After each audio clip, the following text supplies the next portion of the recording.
take our Share the Plate offering as a way to care for the wider world. This month's recipient is Community Action Center, or better known as CAC, which supports Rice County families through a variety of resources, including food, housing, recovery support for substance use disorders, and seasonal initiatives like Operation Joy. The CAC has asked for support in November as the holidays approach.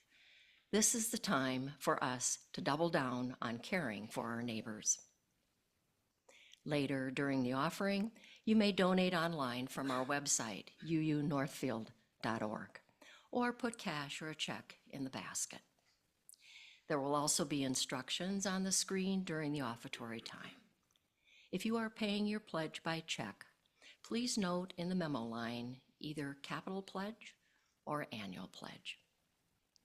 I also call your attention to the announcements in your order of service and weekly email.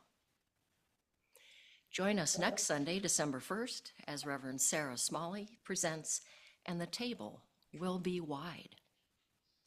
This homily offers a reflection on being present with each other as part of our December monthly theme of the practice of presence. We'll then enjoy an apples and oranges communion of sorts, savoring our connections with each other and to the earth.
The opening words are adapted from One Voice by the Waylon Jennings and You Are the New Day by John David.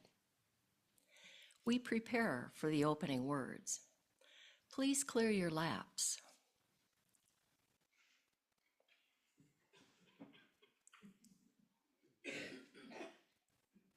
If you are on Zoom, imagine someone sitting next to you. I invite you all to participate.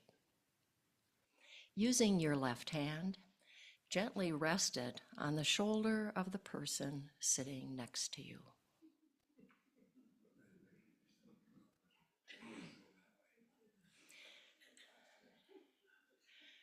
You are so adaptive, I love it. Place your right hand now over your heart space. If you find it helpful, close your eyes, or not. Now let my words become yours. We are one spirit, one voice, surrendering in awe to the mystery, sharing love and the will to trust, helping each other to make it through. Empowered, we are the new day. Thank you.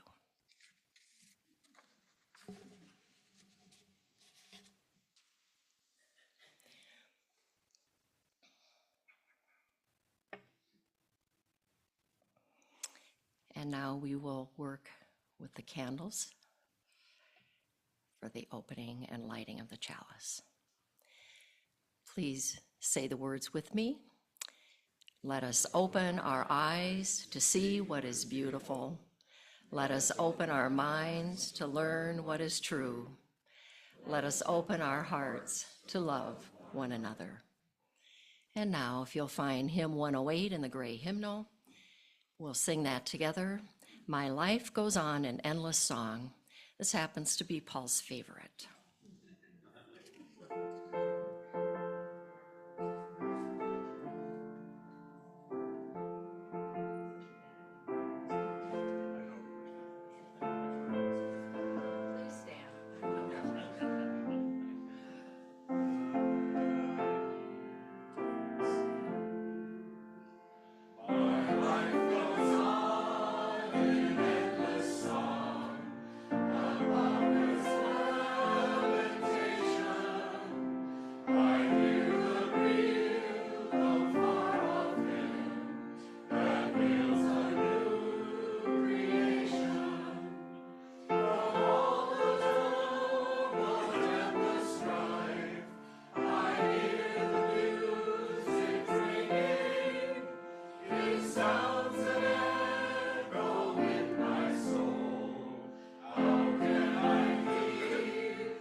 Be seated.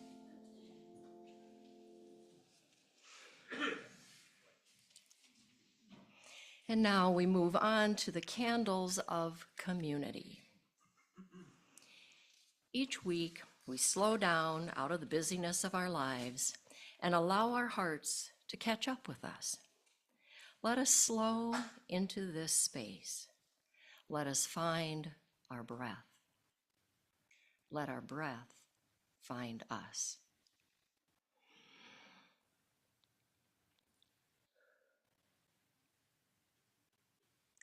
Each week, we light our candles of community and share the sorrows and celebrations of our own lives. We light our first candle with awareness that this Thursday is Thanksgiving. For some, a complicated day in many ways. And we share these words from Laurel Littlejohn Gray. It's entitled, "In the Name of All That is Complicated." In the name of all that is complicated, may we enter this week gently. May we honor all the guests that come to our table. The ambiguity of why bother this year. The joy of celebration and fresh-baked pie. The grief of the empty seat that can never be filled. The warmth of candles lit in the dark.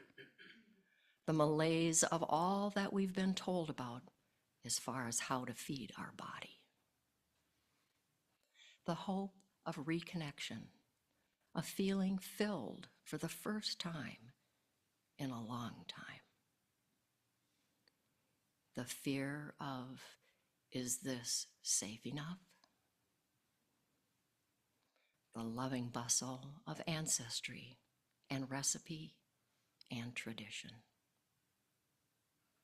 The horror of history and all the ways it lives on. May we honor all these guests at our table and all others who come needing a place to call home.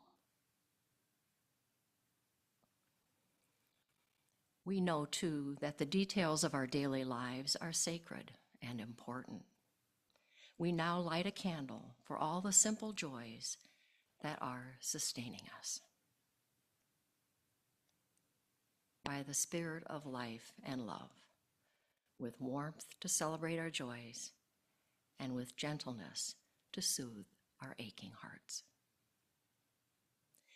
We enter together into a time of shared silence, that we may each know the truth of our hearts.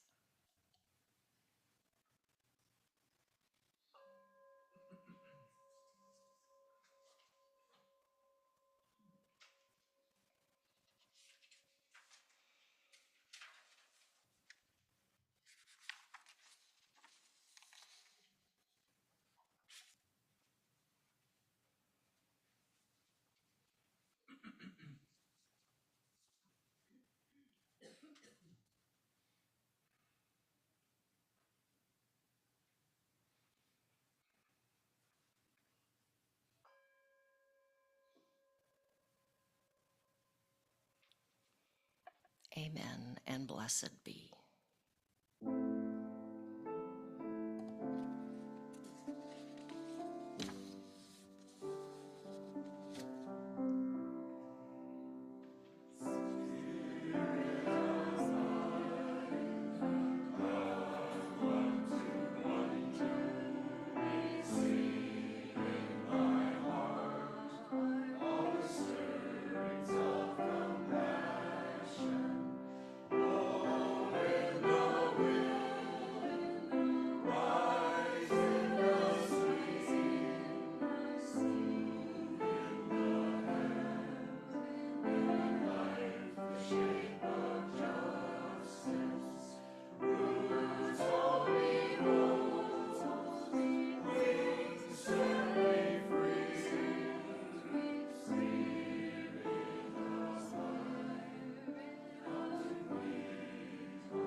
And let us continue to the offering.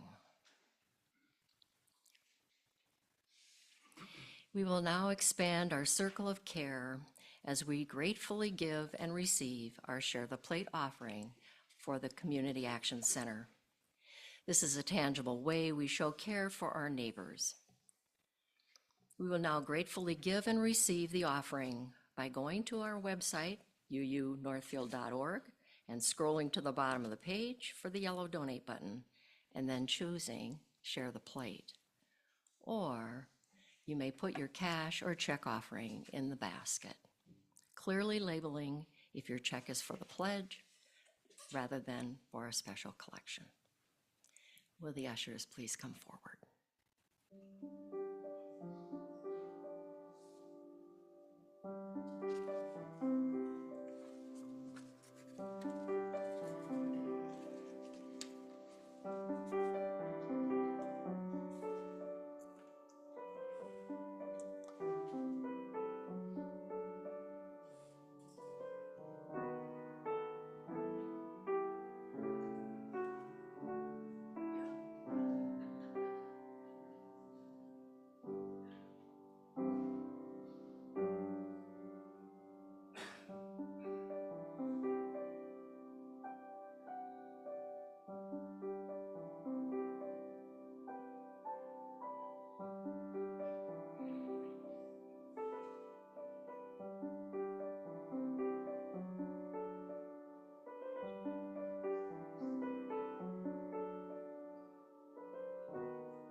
Now, if you'd please join me in singing When Your Heart is in a Holy Place, number 1008 in the Teal Hymnal.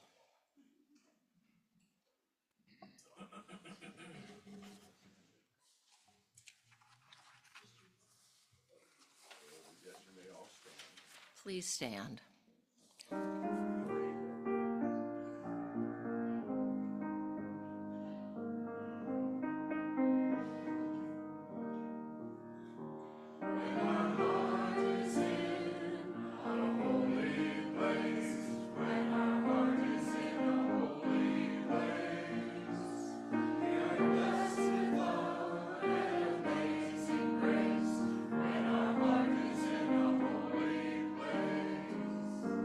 When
be seated.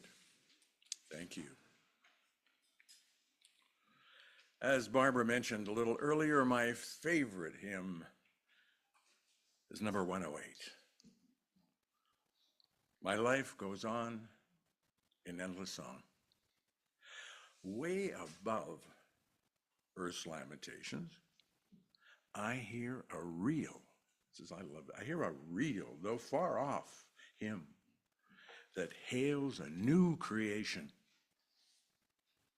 Well above the tumult and the strife, I hear the music ringing. It sounds an echo in my soul.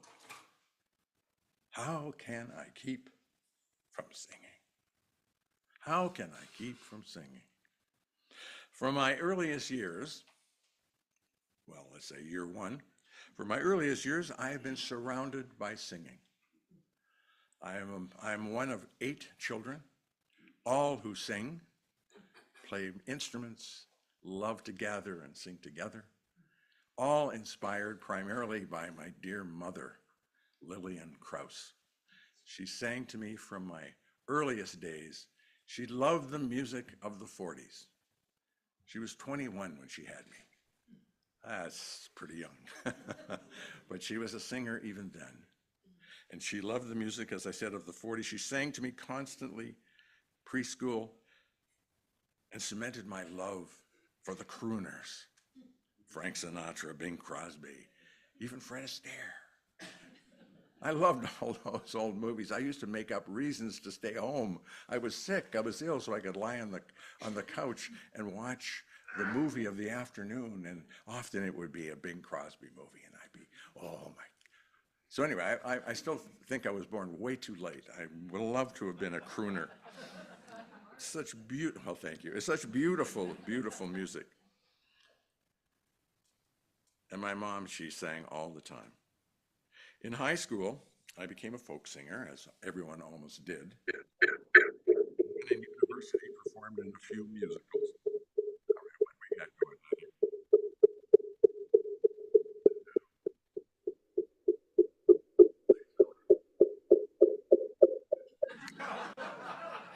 Okay, we can adapt to any situation in this group. So I became a folk singer and when in university performed in a few musicals. Coming to Minnesota in 1970, I discovered Nirvana, the West Bank of the University of Minnesota, the Extempore, the new Riverside Cafe. It was like, oh my God, how did I not know about this place? I pretty much abandoned my interest in studying economics, understandably, and moved right into the music scene. I had a friend right across the hall from me at the dorm, and he played piano and guitar and sang beautifully, and I had a guy down the hall who played harmonica and just was a wailer, you know, that kind of person. And we formed a trio. And we performed at the Extemp, and we formed at the new Riverside Cafe, and I wrote lots of tunes. We were quite successful, and at one time were invited by John Denver's management to manage our future. Why we didn't do that? Well, we had reasons. We were all studying for advanced degrees, so it was not going to be, but it was nice to be asked. In 1974, I returned to Canada. Well, I pretty much had to return to Canada. My student visa had run out to teach at a university in Ontario, Canada. Met many new friends there and was singing pretty well all the time with them whenever I could. However, and it all began, there was a huge change, I've seen. This was all to change on a particular night in 1976. When I experienced a very sudden and frightening moment of, quote, great tumult and strife. I was dreaming. Not unusual. I was dreaming vividly, which is something I have always done. Lots of color, lots of movement, occasionally even a musical appears, which I don't necessarily star in, but it's there.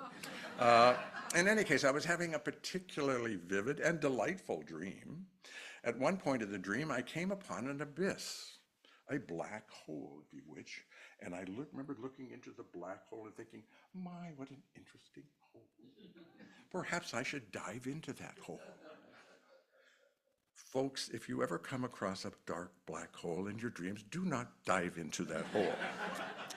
Because as soon as I dove into that hole, now I cannot begin to describe this accurately, perhaps, but we know we have a left and a right hemisphere in our heads, right? And they're joined in the middle. So they work together. In this dream, when I dived into the black hole, the left and right hemispheres separated. This is a very strange feeling. Your brain divides into two when it's been feeling good being one. So it divided and just was like, well, to say it was an electric shock, to say it was shocking is I cannot begin to describe. So it separated and then bang, came back together. And I woke up, bolted upright and went, what the was that? What happened? I went back to sleep, got up in the morning, and I got out of bed and I thought, well, that was weird. But then I realized, oh, I'm high. Why am I high? Now, I have to admit, friends, at that time, I did smoke a little of the of the weed that is now legal, and I knew what it meant to be a little high. But I'm thinking, I didn't smoke anything. All that happened was this. But and it's a little disconcerting because I couldn't come down. So I'm kind of going through the day feeling, well, this is very cheap high, but you know, you can't function efficiently under those circumstances. At least I couldn't. And I immediately went to I'd had my wisdom teeth removed and I'd had anesthetic and I was under. I bumped my head on a ledge. I'd had a little heat stroke. I thought, well, maybe all of these things had something to do with this brain split. And I went through a series over the next few weeks, went through a series of tests, you know, the EEGs and the MRIs and all. Nothing wrong with you, sir. Okay, well, nothing wrong with me, but I'm high as a kite and I can't come down. I was also interviewing for a job at another university in Southern, and I went to interview with, folks, they were desperate. Okay, but that said, I interviewed for the job, and the first thing the person said, well, tell me a little bit about the faculty you were at Trent, where you've been teaching for 2 years. Well, sir, I honestly can't remember their names. As I said, they were desperate.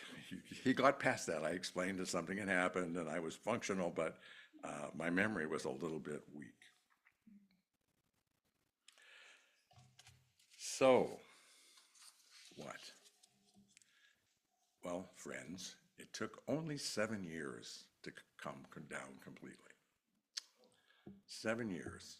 Now, it was a gradual recovery, but the key part of that recovery, and this is sort of the repairing, which we're talking about this month, because there was a dispair in this brain split, and when it came back together, it created this post-brain split experience. And the thing that's really helped me with the anxiety, I get panic attacks. I became photosensitive, flashing lights. I mean, it was a fairly scary experience. But the thing that really carried me through was music. Listening to music, long hours of listening to music, writing as much as I could of my own tunes, because I've always been a songwriter. And that carried me through that whole 7 years of experience. And then, which is that's the end of that little piece, that's the end of that story, that I recovered, I repaired, and all was well.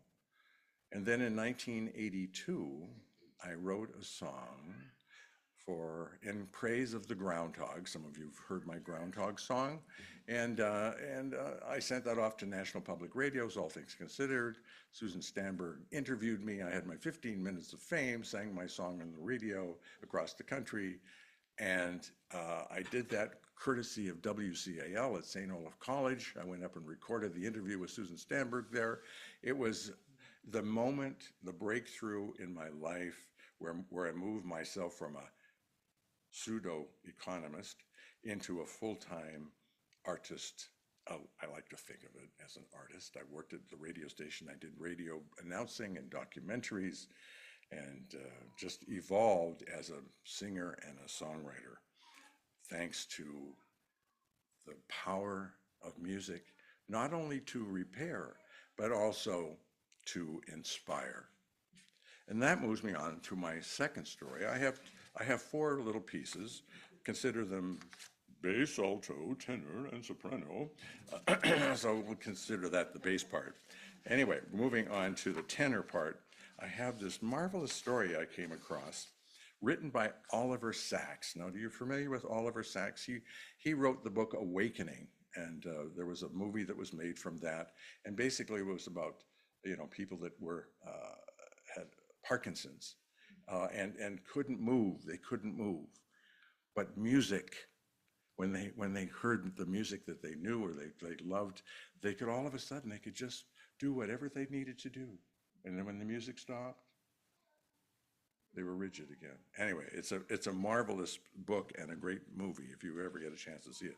But before he died, he wrote not too long ago a book entitled Music Ophelia. Music Ophelia. And it has been defined as an abnormal craving for music. Now, who in this room has an abnormal craving for music? Well, there you are. Of course, if you're a member of the choir or our choir director, an abnormal craving for music.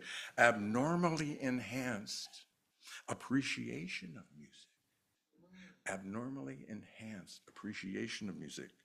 Reflected in increased listening to music, craving for music, a willingness to listen to music even at the expense of other daily life activities.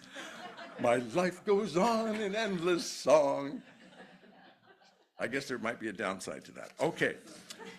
However, let me just read you a little bit of the story that he wrote about one individual, Tony Sikoria, who at 42 had become a well-regarded orthopedic surgeon in a small city in upstate New York. Now, this is where it gets interesting and somewhat related to my experience. He was at a lakeside pavilion for a family gathering and noticed a few storm clouds in the distance. Now, I'm sure that has happened to all of us. We've noticed a few storm clouds, and we take our golf clubs and we go up, we play golf in the middle of a thunderstorm. We've all done that. Anyway, he noticed a few, and it looked like rain. He went to a payphone, it was 1994, before the age of cell phones, to call his mom. Bless his heart. He called his mom. He was talking to her on the phone. He said, the phone was a foot away from me, from where I was standing, when I got struck by lightning. I remember a flash of light coming out of the phone. It hit me in the face. Next thing I remember, I was flying backwards. Then I was flying forwards, bewildered. I said to myself, oh crap, I'm dead. I saw people converging on my body. I was floating upstairs. I was surrounded by a bluish white light, an enormous feeling of well-being and peace. Near-death experience, right? The highest and lowest points of my life raced by me. No emotion associated with these. Pure thought, pure ecstasy. I had the perception of accelerating, being drawn up. There was speed and direction. I was saying to myself, this is the most glorious feeling I have ever had. I was back. Oh, no, I was back. Many people have reported after near-death experiences that they really resisted the return, right? It was really sweet. What then happened still fills Sikoria with amazement, even now, a dozen years later. Life had returned to normal, seemingly. Suddenly, over 2 or 3 days, there was this insatiable desire to listen to piano music. Now, this was completely out of character with his past because he'd had a couple lessons when he was a kid, but he had no real interest in music at all. He did not have a piano. But with the sudden onset of craving for piano music, he began to buy recordings of all the famous Vladimir Horowitz and all of the amazing music that was out there. And he said, I loved them all. I had a desire to play them all. I ordered all the sheet music. Remember, he's never played the piano really. I craved a piano, and just happened that a babysitter asked if I could store her piano at our house, which he did, and he said, now I have a piano. And then on the heels of the sudden desire for piano music, he started to hear music in his head. The first time, it was a dream. I love these dream things. It was a dream. I was in tux on stage. I was playing something I had written. I woke up startled, and the music was still in my head. I jumped out of bed, started trying to write down as much as I could remember, but I hardly knew how to notate what I heard. That was not surprising. He had never tried to write or notate music ever before. But whenever he sat down at the piano to work on a Chopin piece, his own music would come and take over. It was a powerful presence. He was not quite sure what to make of all this. Was he having musical hallucinations? No, said Oliver, Dr. Sikoria, they're not hallucinations. Inspirations was a more apt word. The music was there, deep inside him or somewhere, and all he had to do was let it come to him. It's like a frequency, a radio band. If I open myself, up it comes. I want to say it comes from heaven, as Mozart said.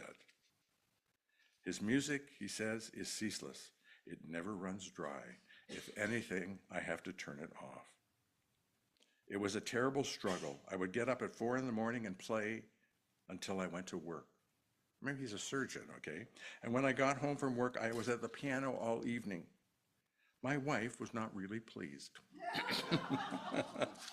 Really? I was possessed. In the 3rd month after being struck by lightning, Sikoria was once an easygoing, genial family man, was inspired, even possessed by music, and scarcely had time for anything else. He goes on in endless song above the fact that he was hit by lightning. I do not encourage you to be hit by lightning in order to experience musicophilia. There must be other avenues. And I think with the developments in neuroscience, we're all finding out that music is something incredibly special, right? We know that. We know that, especially if you're in the choir and you'll sing shortly, you know that's true. It's deep in you. It's a universal language that you don't need to interpret. It goes straight to the heart. When your heart is in a holy place, you're singing. When your heart is in a holy place, you're singing. Okay, my third, I best move things along here. Okay, my third story relates to 2 friends of mine. In fact, they have played here in the past, Mark and Amy. And they are marvelous musicians, and they asked me to do a music video with them about their experience in various nursing homes and retirement communities and other churches where they would sing an old hymn in the garden. I'm sure some of you heard that if you were a former Lutheran or in the garden is a very common older hymn and very, very much loved. And they found that when they went to these, especially when they went to places, memory care units, that when they would sing this song, the people who were almost comatose would light up and start singing with them. It was like, oh my God, what is happening here? So this happened over and over and over again. And they said, we want to do a music video of In the Garden. And we want to have a short making of documentary, which I'm working on. But I want to play that for you. It's just a few minutes long, and I think you will enjoy it. Now, this is the tricky part. You see where I go over and trying to make this happen. So be patient with me for just a second. I'll see if I can make it happen here. All right, let's see what we got here. I'm going to do a little share. I'm going to do, as it says here, a video. to. There it is, in the garden.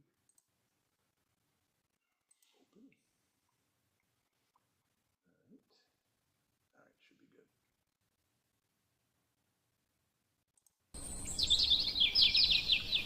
Just the volume.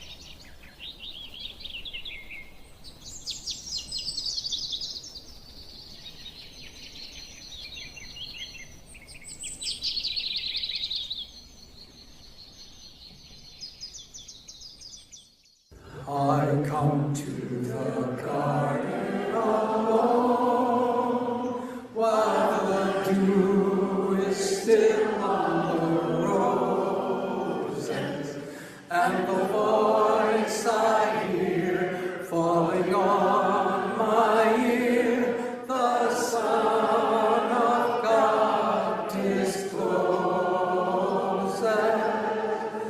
and he walks with me, and he talks with me, and he tells me I am his own, and the joy we share as we tarry there, none other has ever known.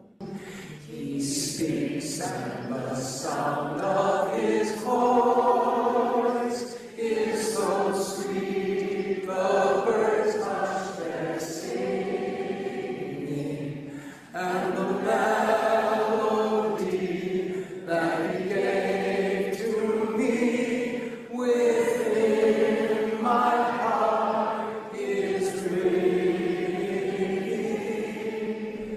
and he walks with me, and he talks with me, and he tells me I am his own, and the joy we share as we tarry there, none other has ever known.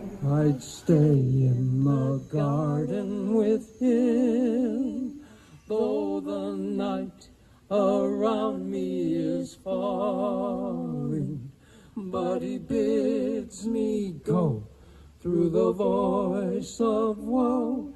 His voice to me is calling, and he walks with me, and he talks with me, and he tells me I am his own, and the joy we share as we tarry there, none other has ever known. And the joy we share as we tarry there, none other has ever known. Thank you very much, John and Rosie, and we're singing it up for you. I'm so happy.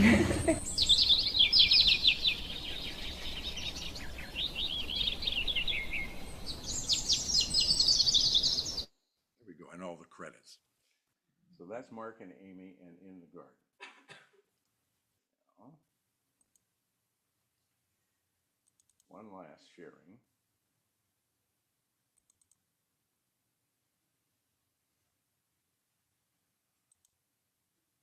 Okay, let me introduce you to these people.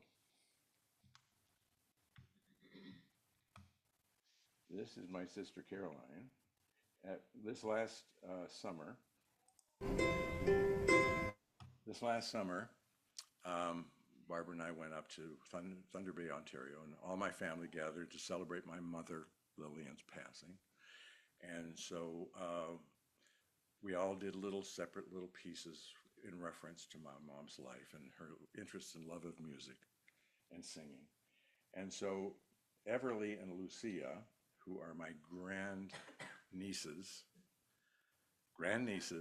and my sister Caroline came together to sing perhaps the last song my mother ever sang, because she had severe dementia She died when she was 97.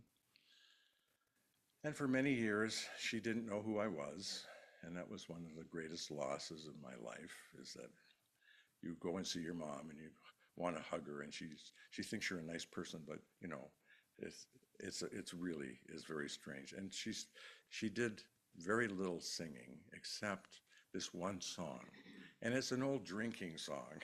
So I mean, the words will be on the screen. You please join in with this. It's very short, but my grandnieces and my sister Caroline, they would sing with my mom, and they would see her near the end. My sister Caroline was with her, and she sang this song with my mom. And my mom loved, she could sing it without any trouble. She sang, and according to my sister, she sounded beautiful. Of course she did. Of course she did. Okay, so let's just see what this sounds like. I think you'll enjoy it. It's just short. Show me the way to go home. I'm tired and I wanna go to bed. I had a drink about an hour ago, and it gets to my head. Wherever I may roam, on land or sea or phone, you can always hear me sing a song. Show me the way to go home. Everybody, Show me the way to go home. I'm tired and I wanna go to bed. had to think about an hour ago, When it went to my head, wherever I may go, on land or sea or phone, you can always hear me sing a song. Show me the way to go home. Okay, one more time. Okay. Right. Show me the way to go home. I'm tired and I wanna go to bed. I had to think about an hour ago, when it went right to my head. Wherever I may roam, on land or sea or phone, you can always find me singing a song.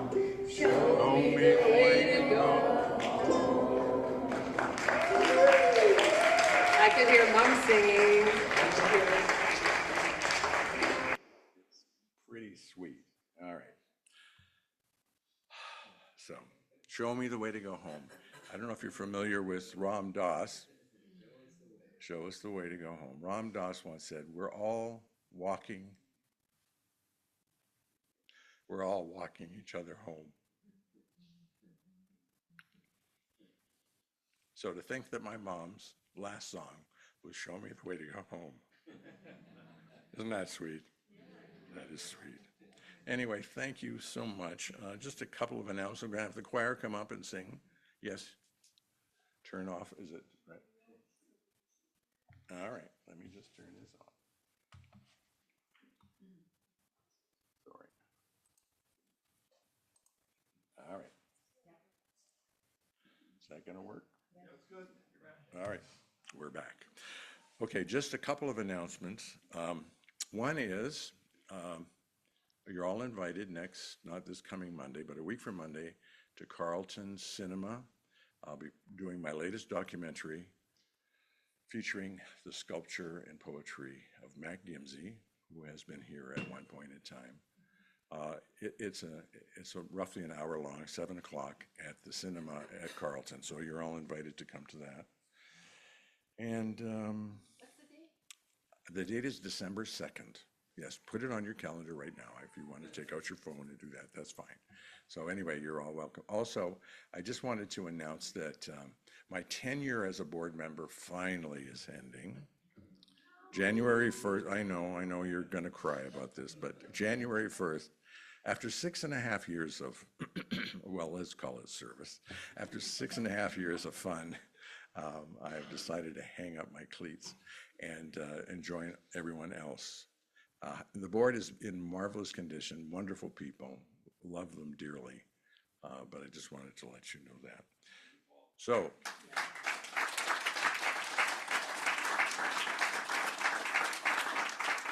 let's have the choir come up, we'll sing, and then we're almost done.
is the sound of voices too.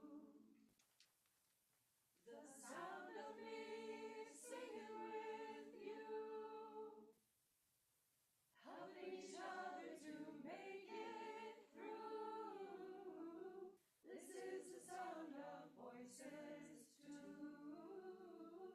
This is the sound of voices too.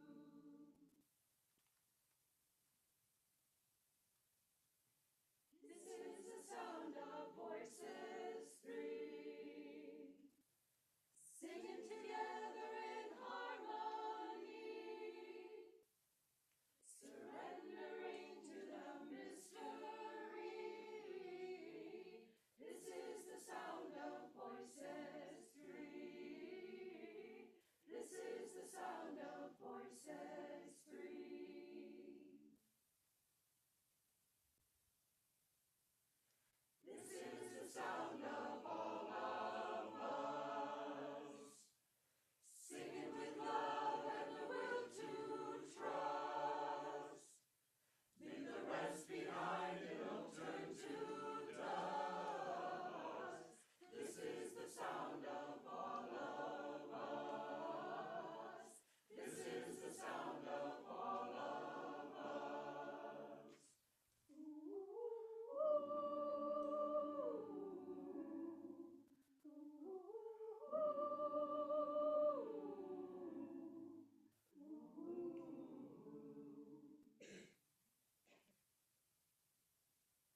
This is the sound of one voice, one people, one voice, a song for every one of us. This is the sound of one voice. This is the sound of one voice. This is the sound of one voice. One spirit, one voice. The sound of one who makes a choice. This is the sound of one voice. This is the sound of one voice.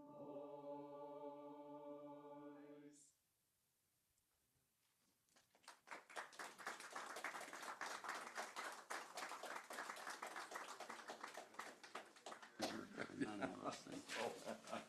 Sorry. No.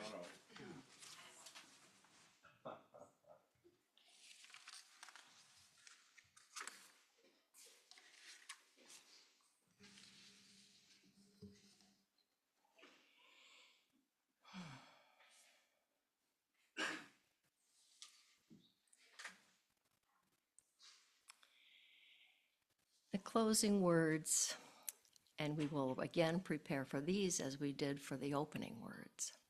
So again, please clear your laps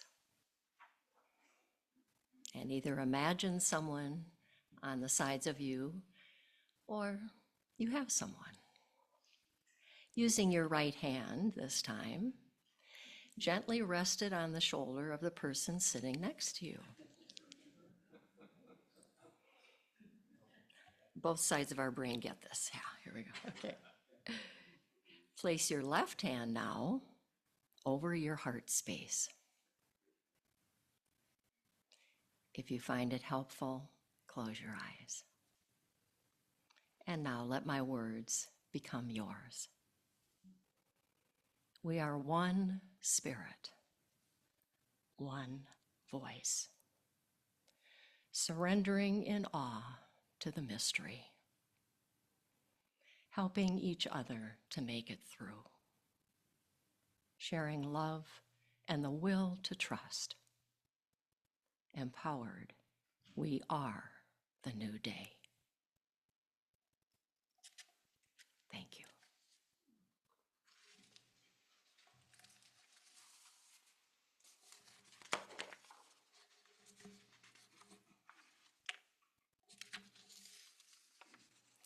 And now now we'll prepare to extinguish the chalice. We join in the words for doing just that, extinguishing the chalice. We extinguish this flame, but not the light of truth, the warmth of community, or the fire of commitment. These we carry in our hearts until we are together again. And now let's join. Please rise in body or spirit, and with your hands over your heart, holding a hand of someone next to you, or whatever posture is most comfortable, we will sing the words of blessing one to another.